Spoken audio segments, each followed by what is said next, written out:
Hi friends, Vishnu ശാലിനിയുടെ latest എപ്പിസോഡിന്റെ കിടിലം പ്രമാണ് വന്നിട്ടുള്ളത്. അവിടെ ശ്യാമ തിരികെ കുടുംബശ്രീ വീട്ടിൽ വരുമ്പോ ശാലിനി ശാരദാമ്മയോട് സംസാരിച്ചുകൊണ്ടിരിക്കണേ. ഇവളെവിടെ പോയതാ എന്ന് ശാലിനി ചോദിക്കുമ്പോ പോലീസ് സ്റ്റേഷനിൽ വിളിച്ചിരുന്നു കുഞ്ഞിച്ചി രോഹിത്തിനെ ജാമ്യത്തിലെടുക്കാൻ പറഞ്ഞിട്ട് എന്ന് പറയലും പിന്നെ അവിടെ സംഭവിച്ച കാര്യങ്ങള്, അതായത് സത്യാമ്മയും വിഷ്ണുവും വന്ന കാര്യവും ഭാമ ശപിച്ചു പോയതും നാളെ കോടതിയിൽ ഹാജരാക്കുന്നതിന് മുന്നേ ജാമ്യത്തിൽ എടുക്കണം എന്നാ പറഞ്ഞിരിക്കുന്നത്. അങ്ങനെയൊക്കെ പറയുമ്പോ ശാരദാമ്മയ്ക്ക് ഒരു ബുദ്ധി തോന്നണേ, അതായത് രോഹിതിനെല്ലാം മനസ്സിലാക്കി കൊടുക്കാൻ പറ്റിയ ഒരു അവസരമാണ് ഇതെന്ന് മനസ്സിലാകും.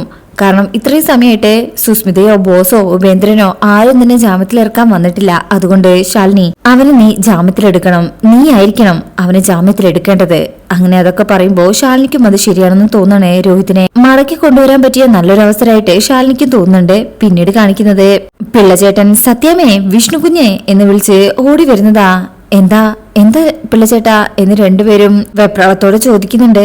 അവിടെ സുബേർക്ക തല ഇടിച്ച് താഴെ വീട് രക്തത്തിൽ കുളിച്ചു കിടക്കണേ. ആ കൊച്ചു അവിടെ ഇരുന്ന് കരച്ചിലാ. ഇത് കേൾക്കുന്നതും വിഷ്ണുവും ഭാമയും ഞെട്ടും.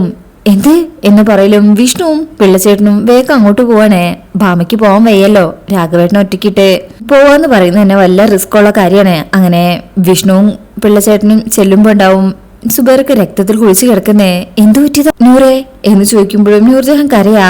പിടിക്ക് പിള്ളച്ചേട്ടാ എന്ന് പറയലും വിഷ്ണുവും പിള്ളച്ചേട്ടനും പിന്നെ നൂർജഹാനും കൂടെ സുബേർക്കയെ ഹോസ്പിറ്റലിൽ എത്തിക്കാണ്. പിന്നീട് കാണിക്കുന്നത് ഹോസ്പിറ്റലിലേക്ക് ശാലിനിയും അനൂപും വന്നിട്ടുണ്ട്. അങ്ങനെ ഡോക്ടർ മുറിവൊക്കെ ഡ്രസ് ചെയ്തതിനു ശേഷം ഇവരുടെ അടുത്തേക്ക് വന്ന് പറയും, തലയ്ക്ക് നല്ല ശക്തമായ ഇടിയാണ് തട്ടിയിട്ടുള്ളത്. അതുകൊണ്ട് തന്നെ അത് നാഡീ വ്യൂഹങ്ങളെ നന്നായി ബാധിച്ചിട്ടുണ്ട്. അത് ചിലപ്പോ ഇതൊക്കെ കേൾക്കുമ്പോ തന്നെ നൂർജഹാൻ ആകെ പേടിക്കുന്നുണ്ട്. അങ്ങനെ നൂർജഹാൻ അവിടെ നിന്ന് പൊട്ടിക്കറിയുമ്പോ അനൂപാണ് സമാധാനിപ്പിക്കുന്നത്. എപ്പോഴും ധൈര്യമായിട്ട് നിൽക്കണം, എല്ലാ പ്രതിസന്ധിയെയും നന്നായി മറികടക്കണം എന്ന് പറയുന്ന ആളാണോ ഇപ്പൊ കൊച്ചുകുട്ടിയെ പോലെ നിന്ന് കരയുന്നത്? ഇങ്ങനെയൊക്കെ പറയാ. അങ്ങനെ വിഷ്ണു അങ്ങോട്ട് വന്നിട്ട് നൂർജഹാനോട് ചോദിക്കും, നീ പറഞ്ഞ കാര്യം ഞാൻ വിശ്വസിക്കുന്നില്ല. സുബേർക്ക കുളിമുറിയിൽ വീണെന്ന് പറഞ്ഞത് സത്യമല്ലല്ലോ, ആരോ ശക്തമായി പിടിച്ചു തള്ളിയതല്ലേ? ഇത് കേൾക്കുമ്പോ ശാലിനി ഞെട്ടും. നൂർജഹാൻ സത്യം അല്ലല്ലോ, എന്നാ സത്യം പറഞ്ഞു കഴിഞ്ഞാലേ നസീർ പ്രശ്നം ഉണ്ടാക്കുമെന്ന് കരുതിയിട്ടാ അങ്ങനെ പറഞ്ഞിട്ടുള്ളത്. അങ്ങനെ വിഷ്ണുവിനെ അതിന് പിന്നിലും നസീറാണെന്ന് മനസ്സിലാവാണേ. അങ്ങനെയാണെങ്കിൽ വീട്ടിലെ പൈസ എടുത്തതും നസീർ തന്നെ എന്നുള്ള കാര്യം വിഷ്ണു ഉറപ്പിക്കാം. പിന്നെ കമലനെ കൂട്ടി നസീറിന്റെ അടുത്തേക്ക് ചെല്ലാണ്. നസീറും ഗ്യാങ്ങും ഒരു ഗോഡൌണിൽ ഇങ്ങനെ ഇരിക്കുമ്പോഴായിരിക്കും ഓട്ടോയില് വിഷ്ണുവും കമലനും കൂടെ വരുന്നത്. എന്റെ വീട്ടിൽ നിന്ന് ബുദ്ധിപരമായി നീ അടിച്ചു മാറ്റിയ 10 ലക്ഷം രൂപ അതെനിക്കിപ്പൊ തരണം എന്ന് നല്ല വൃത്തിയായി നല്ല മാന്യമായിട്ടാ വിഷ്ണു ചോദിക്കുന്നത്. തല്ലാനൊന്നും നിൽക്കുന്നില്ല. തന്നില്ലെങ്കിലോ എന്നിങ്ങനെ പരിഹസിച്ചുകൊണ്ട് നസീർ ചോദിക്കണേ. പിന്നെ നസീറിന് ഒന്നും ഓർമ്മയില്ല, കാരണം വിഷ്ണുവിന്റെ കയ്യിൽ നിന്ന് നന്നായിട്ട് കിട്ടുന്നുണ്ട്. അപ്പൊ തന്നെ ഇവൻ തന്നെയാണ് പൈസ എടുത്തതെന്നുള്ള കാര്യം കൺഫേം ആയി കഴിഞ്ഞു. പിന്നെ വിഷ്ണുവിനെ വ്യക്തമായും വിഷ്ണുവിന്റെ പൂർവിക കാലം എങ്ങനെയാണെന്നും നസീറിന് അറിയില്ലെന്ന് തോന്നണു. അടിക്കാൻ വേണ്ടി റെഡിയായി അവര് നിൽക്കുക. എന്നാ നസീറിന് വേണ്ടതിൽ കൂടുതൽ വിഷ്ണു നൽകുന്നുണ്ട്.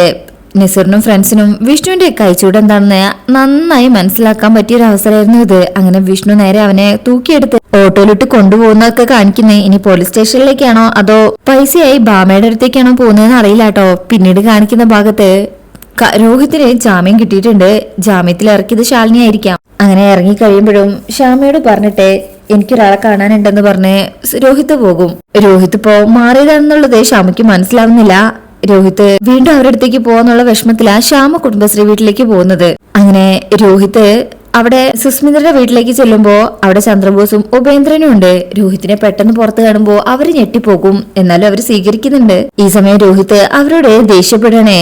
നിങ്ങൾ എന്നെ ചതിക്കായിരുന്നല്ലേ, ഞാൻ നിങ്ങളുടെ വെറും കളിപ്പാവയായിരുന്നല്ലേ, നിങ്ങൾ എന്നെ വെറൊരു ടൂളായിട്ട് ഉപയോഗിച്ചുകൊണ്ടിരിക്കുകയായിരുന്നു എന്നൊക്കെ പറയുന്ന കേൾക്കുമ്പോ ഉപേന്ദ്രൻ എന്തോ പറയാൻ തുടങ്ങും. അപ്പോഴേ രോഹിത് ദേഷ്യത്തിൽ ഇങ്ങനെ സംസാരിച്ചുകൊണ്ടിരിക്കുമ്പോ സുസ്മിത പറയും, അതേടാ നീ പിന്നെ എന്ത് കരുതി നിന്നെ ഞങ്ങൾ രാജാവായി വാഴിക്കാമോ, നീ ഒരു മണ്ടനാ എന്നൊക്കെ പറഞ്ഞ് സത്യങ്ങളെല്ലാം വിളിച്ചു പറഞ്ഞ് രോഹിത്തിനെ വല്ലാതെ ദേഷ്യപ്പെടുന്നുണ്ട്. ഇതില് രോഹിത്തിന്റെ ദേഷ്യവും വാശവും കൂടുകയാണ്. അങ്ങനെ വെല്ലുവിളിച്ച് രോഹിത് അവിടെ നിന്ന് ഇറങ്ങുമ്പോ ഉപേന്ദ്രൻ പറയും, ഇവന്റെ 16 അടിയന്തരം കഴിച്ചിട്ട് ഞാൻ ഇനി മലേഷ്യയിലേക്കുള്ളൂ.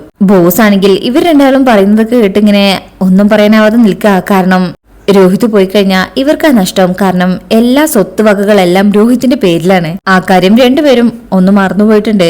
അപ്പൊ ഇനി രോഹിത് നല്ലവനായിട്ടുണ്ട്. പിന്നീട് കാണിക്കുന്നത് രാഘവേട്ടൻ സ്വന്തം വീട്ടിലേക്ക് പോവാനായിട്ട് റെഡിയാവാണേ. എന്തൊക്കെ പറഞ്ഞിട്ടും രാഘവേട്ടനെ തടയാൻ ഭാമയ്ക്ക് കഴിയുന്നില്ല. അവസാനം ഭാമ പറയും, നമ്മുടെ ആ വീട് വിറ്റുപോയി രാഘവേട്ട. ഇത് രാഘവേട്ടന്റെ ഉള്ളില് വീണ്ടും ഒരു ഞെട്ടലുണ്ടാക്കാണ്. ഇങ്ങനെ ഷോക്കുള്ള കാര്യങ്ങളൊന്നും പറയരുതെന്ന് പറഞ്ഞിട്ടുണ്ടെങ്കിലും ഭാമയുടെ ചില നേരത്തെ സ്വഭാവം അതിന് വിപരീതമാണ്. അങ്ങനെ രാഘവേട്ടനാകെ സങ്കടത്തോടു കൂടി ഇരിക്കുകയാണ്. എങ്കിലും അങ്ങോട്ട് പോകണമെന്നുള്ള വാശിയില് രോഹിത് നന്നായ സ്ഥിതിക്ക് എന്തായാലും ഇവരെ അങ്ങോട്ട് കൊണ്ടുപോകുന്ന തന്നെ പ്രതീക്ഷിക്കാം. റിവ്യൂ ഇഷ്ടപ്പെട്ടിട്ടുണ്ടെങ്കിൽ ചാനൽ എല്ലാവരും ഒന്ന് ലൈക്ക് ചെയ്യുക, സബ്സ്ക്രൈബ് ചെയ്യുക.